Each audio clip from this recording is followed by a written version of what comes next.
Assalamualaikum dan salam Sarawak Maju Makmur bersama saya Hafizah Munirah Mahrab. Tumpuan utama, rakyat Sarawak memainkan peranan penting dalam pembangunan negeri ini selaras dengan matlamat mencapai kemajuan dan kemakmuran menjelang tahun 2030 dan seterusnya.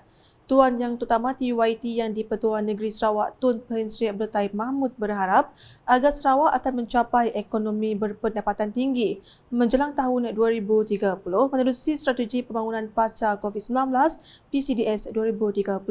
Jelasnya tugas membangunkan Sarawak bukan hanya terletak pada kerajaan negeri sahaja, malah sektor swasta yang terdiri daripada perusahaan serta perniagaan besar dan kecil perlu menyahut cabaran dan bekerjasama dengan kerajaan Sarawak untuk mencapai agenda pembangunan demi faedah bersama. Beliau turut menzahirkan perasaan bangga kerana Sarawak di bawah pimpinan Premier Sarawak, Datuk Patinggi Tan Sri Dr. Abang Abdul Rahman Zahari Tun Datuk Abang Openg telah berjaya mencapai tahap pembangunan yang merupakan hasil daripada perpaduan dan hubungan harmoni dalam kalangan rakyat serta mengurus sumber dengan berkesan walaupun menghadapi banyak cabaran sepanjang perjalanannya. Sehubungan itu, ujarnya adalah penting untuk dua objektif ditekankan iaitu mempercepatkan pertumbuhan ekonomi dan menangani jurang pembangunan dengan keutamaan meningkatkan taraf hidup penduduk di luar bandar. Beliau menjelaskan demikian dalam pertutusan sempena Tahun Baru 2024 pada Ahad. Tun Pehin Sri Abdul Taib turut menzahirkan perasaan gembira melihat rakyat Sarawak menerapkan semangat nasionalisme yang membolehkan mereka bekerjasama dalam berkhidmat untuk kepentingan negeri dan negara tercinta sempena sambutan 60 tahun Sarawak Merdeka. Dalam hal itu, dia berharap negeri ini akan terus maju pada tahun-tahun akan datang serta mengucapkan selamat menyambut Tahun Baru 2024 kepada semua rakyat Sarawak. Sementara itu, Kementerian Infrastruktur dan Pembangunan Pelabuhan Sarawak MIPD menyasarkan untuk mencapai sifar projek sakit dan 100% perbelanjaan pembangunan pada tahun depan. Timbalan Premier Sarawak Datuk Ahmad Douglas Uga Embas memberitahu pada masa ini MIPD mempunyai 17 projek sakit kritikal di mana 4 daripadanya merupakan projek milik negeri. Bagi menangani isu ini, katanya MIPD kini mempunyai mekanisme dan peraturan untuk mengurangkan sebarang kejadian atau isu berulang. Menteri Infrastruktur dan Pembangunan Pelabuhan Sarawak itu berkata demikian dalam pertutusan sempena Tahun Baru 2024 pada Ahad. Menurut Datuk Ahmad Douglas Uga lagi, bagi tahun 2024, kementeriannya telah diberi peruntukan sebanyak RM799.5 juta dan beliau berharap dapat mencapai prestasi perbelanjaan kewangan sebanyak 100% yang akan menjurus kepada pembinaan lebih banyak jalan, jambatan dan kemudahan lain khususnya di kawasan luar bandar. Dalam itu, beliau menzahirkan penghargaan kepada Premier Sarawak, Datuk Patinggi Tan Sri Abang Zahari atas peruntukan dan keyakinan yang diberikan kepada MIPD untuk melaksanakan dan menyampaikan projek berkaitan.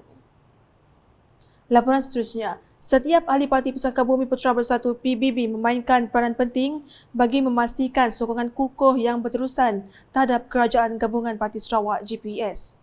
Ahli Parlimen Tanjung Manis Insinyur Yusof Abdul Wahab berkata, semua ahli perlu sentiasa aktif dan peka dengan isu semasa, khususnya di peringkat akar umbi supaya setiap lapisan masyarakat mendapat manfaat daripada agenda pembangunan serta bantuan kerajaan. Beliau berkata demikian semasa merasmikan program Hari Keluarga PBB N46 Meradung di Dayang Bai Bintangor pada Sabtu.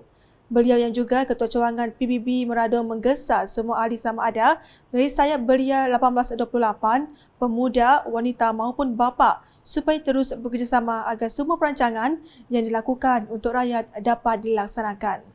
Sementara itu, katanya jumlah keahlian perlu ditambah bagi meningkatkan keberkesanan serta impak penyampaian perkhidmatan kepada masyarakat. Dalam itu, Hari Keluarga PBB N46 Meradung diadakan bagi memenuhi masa cuti hujung tahun dan memberi peluang kepada semua ahli berkumpul serta menjalankan aktiviti bersama. Ia juga menjadi platform untuk mengeratkan hubungan silaturahim antara ahli PBB dan juga Parti Rakyat Bersatu Sarawak SUPP di Meradung sekaligus menjalinkan kerjasama yang lebih kukuh. Selanjutnya, dua sekolah mubalik di kawasan Dewan Undangan Negeri Dun Bukit Samuja iaitu Sekolah Kebangsaan SK St. Patrick Tangga dan SK St. Henry Selabi telah menerima sumbangan dana daripada Kerajaan Sarawak melalui Unit Hal Ehwal Agama-Agama Lain UNIFOR. Dana menerusi cek berjumlah RM128,000 itu disampaikan oleh Ahli Dewan Undangan Negeri Adun Bukit Semuja, John Ilus, di Serian pada Sabtu. Semasa berucap, John Ilus berkongsi beberapa perkara khususnya mengenai perancangan penggunaan perbelanjaan serta tata cara pelaporan yang harus dibuat dengan telus dan teliti terhadap dana tersebut. Secara keseluruhan, katanya sumbangan itu adalah untuk kegunaan pembangunan sekolah. Paparan berikutnya, beliau memainkan peranan penting dalam pembangunan sesebuah negara dan masyarakat. Adun Kota Sentosa Wilfred Yap Yausin berkata golongan muda merupakan ejen perubahan terbesar dalam sesebuah masyarakat. Katanya golongan tersebut ialah masa depan Sarawak dan itulah sebabnya kerajaan GPS memberi tumpuan kepada pembangunan mereka. Ujarnya pengumuman Premier Sarawak Datuk Petinggi Tan Sri Abang Zuhari baru-baru ini bahawa belia Sarawak akan mendapat pendidikan tinggi percuma di universiti dan kolej pengajian tinggi milik negeri ini menjelang 2026 menunjukkan komitmen kerajaan GPS untuk meningkatkan pendapatan isi rumah. Beliau berkata demikian ketika berucap dalam majlis makan malam perpisahan 2023 dan selamat datang 2024 anjuran Persekutuan Persatuan Cina bahagian Kuching Samarahan dan Serian Sarawak Belia di Kuching pada Sabtu. Wilfred dalam pada itu mengajak orang ramai untuk terus menyokong kerajaan Sarawak yang diterjui GPS dengan rekod prestasi yang terbukti dalam menyampaikan dasar dan inisiatif terbaik untuk memacu Sarawak ke arah wilayah yang makmur dan maju. Sekian edisi malam bersama saya, Hafizah Munirah. Berita lebih lanjut boleh didapati di semua platform media Zulkas termasuk portal UKAS Sarawak dan Jovi.my dan UKAS channel di YouTube.